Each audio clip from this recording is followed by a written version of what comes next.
जों बेखौसो आसरित मोनदों जे बिथांमोनहा आगोलावनो जयनिं जाखानाय बिथांमोनहा मैयासो माबोरै गोदानै मोनसे जयनिं जानायनि नाटक खालामखो एबा जयनिं मैयासो बोरै जाखो। गिबियाव खुलुमबाय, बयनिसिमबो खुलुमनाय जासिबाय।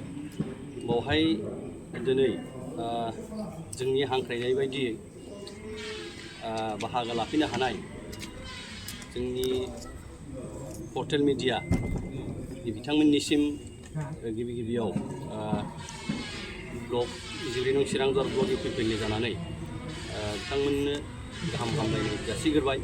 बेजों लोगोसे 14 नं चिरांदुवार ब्लगनि सिङाव थानाय साफ्रोमबो मानगोनां रायजो राजाजों लोगोसे सारा बिटिआरनि मानगोनां रायजो राजा नोंथांमोननिसिमबो जोंनि खुलुमनाय आरो सिबिनायखौ गिबियाव जासिबाय।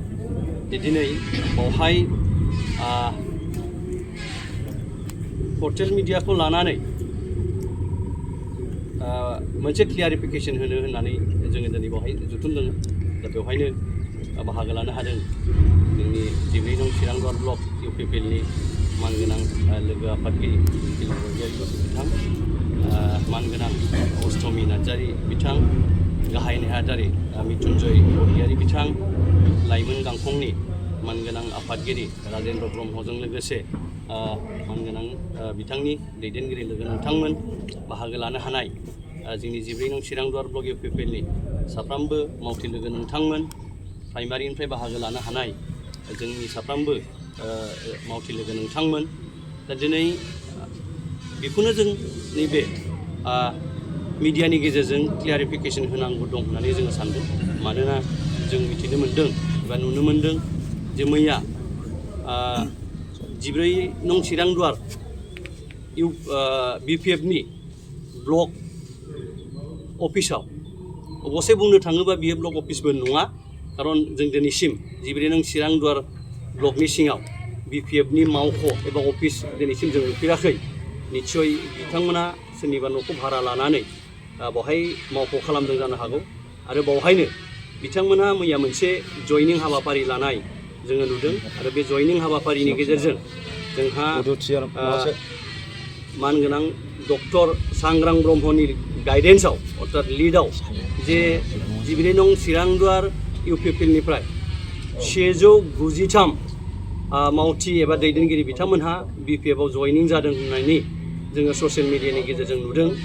दा बेहाय जोङो बेखौनो बुंनो लुबैदों, अर्थात बेखौ लानानैनो जोङो निस्सय सारा बिटिआरनि रायजो राजा बिथांमोननो अर्थात जोंनि इउपिपिएलनि साफ्रोमबो इउपिपिएलखौ मोजां मोनग्रा रायजो राजा नोंथांमोननो क्लियार होनांगौ होननानै जोङो सानो।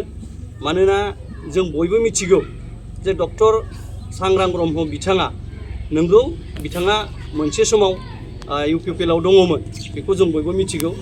नाथाय बेखौबो जों मिथिगौ जे बिथाङा थांनाय बिटिसि इलेक्सननि सिगां टिकेट मोनैनि थाखाय जे बिथाङा खुद्रिनानै बै समावनो जे बिपिएफआव गावनि गासैबो टीम अर्थात बिथांजों जाय अंगि भंगि थाफाग्रा बिथांमोनखौ लानानै बिपिएफजों सामिल जानानै खामानि मावनाय अर्थात बिपिएफआव जयनिं जानायखौ जों बै समावनो जोङो मिथिनो मोन्दों। दा बेनिखायनो जों बेखौसो आसरित मोनदों जे बिथांमोनहा आगोलावनो जयनिं जाखानाय बिथांमोनहा मैयासो माबोरै गोदानै मोनसे जयनिं जानायनि नाटक खालामखो एबा जयनिं मैयासो बोरै जाखो। दा बेहाय मोनसे कुइसनेबल जानानै थाबाय। मानोना जोङो खोनानोबो मोन्दों जे मानगोनां डक्टर सांग्रां ब्रह्म बिथाङा जुदिअ बिपिएफजों थानानै खामानि मावदोंमोनबाबो एबा बिपिएफआव थानानै थांनाय काउन्सिल इलेक्सनाव नारा नाथा इउपिपिएलजों जुजिनानै जेरैबायदि रिजाल्ट बिथाङा हाग्रामा महिलारिनो होनो होननानै प्रतिश्रुति होदोंमोन, नाथाय बिथांनि जेनाखि प्रतिश्रुति एबा कमिटमेन्ट बियो बिथांनि कमिटमेन्ट मथे नेगेटिभ जादों।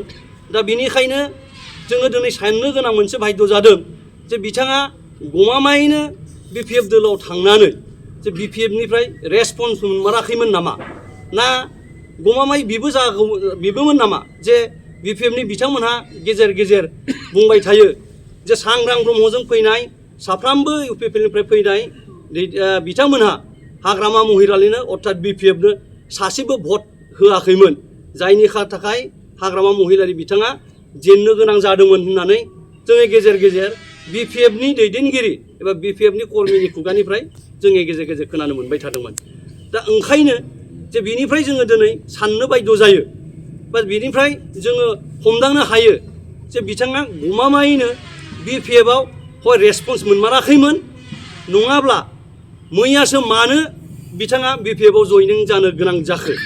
दा बावहाय बेनि गेजेरजों जों बेखौनो बुंनो लुबैयो जे बिथांमोननि माखासे बाइटनि गेजेरजों खोनानो मोन्दों जे 14 नं चिरांदुवाराव दिनै डक्टर सांग्रां ब्रह्मनि लिडआव जाय UPPLनि दैदेनगिरि बिथांमोना बाहागो जयनिं जाफैबाय। बिनि उनाव 14 नं चिरांदुवाराव अर्थात UPPLनि BT एबा माने शक्तिहीन मोनसे समष्टि जागोन होननानै जों एसे खोनानो मोन्दों। नाथाय जों बेखौसो क्लियार खालामनो लुबैदों जे दिनै 14 नं चिरांदुवार समष्टिया मोनसे शक्तिशाली समष्टि, बियो UPPLनि मोनसे मैखोम समष्टि आरो बेनि रिजाल्टआ दाख्लै थांनाय MCLAल' नङा, बेनि रिजाल्ट अर्थात 14 नं चिरांदुवारनि जेनिखि UPPLनि जेनिखि बहाय जेनिखि अबस्था बेखौ जुदि जों नोजोर होयोबा थांनाय माखासे बोसोर सिगांनिफ्राय सोलिबाय थानाय इलेक्शननि जेनिखि फिथाइ जों बिनिफ्रायनो हमनो हायो। दा बावहाय जोङो दिनै बेखौनो फोरमायनो लुगैगोन जे 14 नं चिरांदुवारनि साफ्रोमबो रायजो राजाजों लोगोसे बिटिआरनि साफ्रोमबो UPPLखौ मोजां मोनग्रा रायजो राजा बिथांमोननो जों बेखौनो फोरमायनो लुबैदों जे बिथांमोनहा UPPLनिफ्राय BPFआव थांदों होननाया मैयानि खोथा नङा, बियो आगोलनिनो खोथा। आरो बिथांमोन थांनायनिफ्राय जे जोंनि दोलोआव UPPLआव बा 14 नं चिरांदुवाराव माबा मोनसे प्रभाब जागोन बियो खुनु बाथे नङा।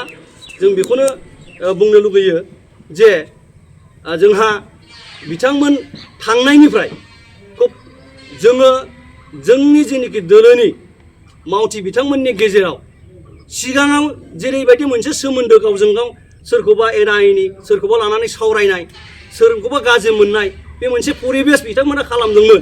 नाथाय बिथांमोन थांखांनायनि उनाव दिनै बे परिबेसा जोंनि गेजेरनिफ्राय गैया जाबाय आरो भबिष्यताव बेबायदि मोनसे गावजों गाव सैलायै एना एनि अर्थात गावनिखौल' सिन्था खालामनाय स्वार्थलबि जाय दैदेनगिरि बिथांमोना दिनै गावखौनो दैदेनगिरि होननानै BPFआव बाहागो लाफैदों।